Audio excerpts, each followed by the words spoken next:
The 2022 Ninja H2SX and H2SX SE feature innovative technology which enables the rider to enjoy state-of-the-art features that enhance the overall riding experience. One of these is Kawasaki SPIN Infotainment, and this is how it functions.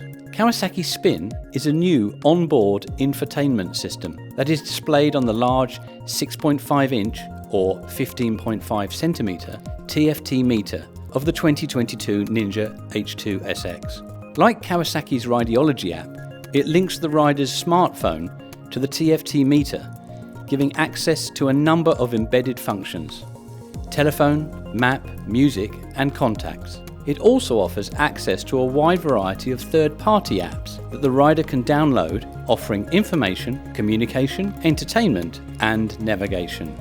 Here is a step-by-step guide to pairing the smartphone and then accessing apps. To use this infotainment system, first you have to download Kawasaki SPIN to your smartphone. SPIN is available on Google Play and the App Store, just like third-party apps that you can select from and use.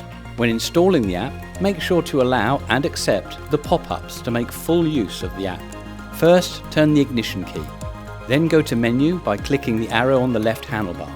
Press Mode down to scroll to Settings in the menu. Press the arrow and scroll to Connections. Press the arrow to enter connections. Then click on Mobile Devices and pair New Mobile Device.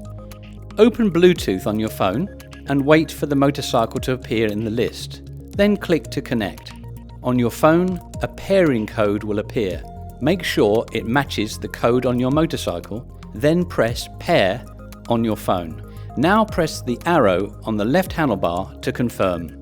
Your phone will open the SPIN app immediately and start the application. Make sure to accept all pop-ups and tracking on the app. Through the app, you can go to your contacts, your personal calendar, maps, and preferred music. You can download from a selection of apps currently compatible with Kawasaki SPIN. The number and type of available apps will increase over time and may differ in style or functionality per country.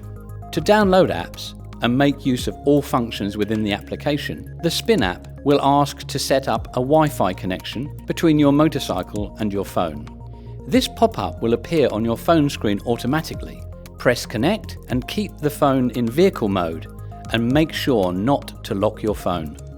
The rider selects which apps are most relevant for them to create a personal app library that matches their riding needs. For this video, we will choose 3 apps to look into: Phone from the embedded functions, plus Music, and Cyjik GPS, and show how to access and use each of them. All the other apps have similar functionality. First, we will look at Contacts, which is part of the standard suite of Kawasaki SPIN items and does not have to be downloaded.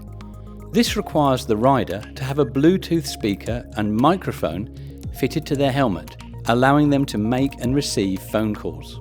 To make use of your phone while riding, you first have to connect your communication device with the SPIN app. To pair, go to the same menu as you did to pair your motorcycle and press Pair Helmet. Make sure your communication device is ready for pairing and start the pairing process.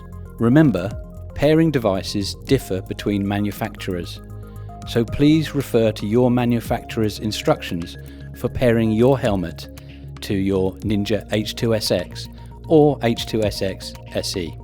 Make sure your phone is in vehicle mode and has a Wi-Fi connection with your motorcycle when wanting to operate through the TFT screen. With the smartphone and helmet paired with the motorcycle, a call is made by using the multifunction switch on the left handlebar to select contacts in the SPIN menu. By using contacts, the person you wish to phone can be selected and then dialed by simply pressing the arrow handlebar selector button. To disconnect the call, simply press the reset button highlighted here. Assuming the rider's smartphone is paired to the TFT meter, the rider selects the SPIN home screen using the arrow button on the left handlebar. Once selected, the rider opens the Music app in the same way by pressing the arrow button twice and then moving towards the Music app. This will open the standard Music app you have installed on your phone. On an iPhone, you will be redirected to iTunes Music, for example. To stop the music, simply press the arrow button to stop playing the music, and then the reset button to close the app. All current SPIN apps can be accessed and used either when stationary or riding. When riding and using SPIN, please ensure it is safe to do so and maintain your concentration on the dynamics of the vehicle, plus surrounding traffic and the road conditions. Please note that your phone screen needs to remain unlocked for SPIN to function. Before using Cygic GPS, make sure to download the app through the SPIN app on your phone. Cygic GPS opens on your motorcycle using the navigation buttons on the left handlebar to navigate to Cygic GPS maps inside the SPIN menu. Make sure to accept tracking of the app and use the app fully. Also, when you first use Cygic GPS, make sure to load the map of your choice and grant access to the app on your motorcycle and phone. To plan a route, go to the looking glass symbol and type in your destination using the switch on the handlebar. When you have located your destination, press the arrow button twice to start your navigation. This is an offline navigation system that is a route planning, exploration, and navigation app that doesn't require a mobile internet connection to search and includes turn-by-turn navigation, voice instructions, speed limit alerts, and many other useful features. That is the end of our introduction to Kawasaki SPIN. We hope you found it useful. Look at the links below in the description for more information on Kawasaki SPIN and the Ninja H2SX, including other feature videos in this series explaining more about the technical features of Kawasaki's most advanced sports tourer ever.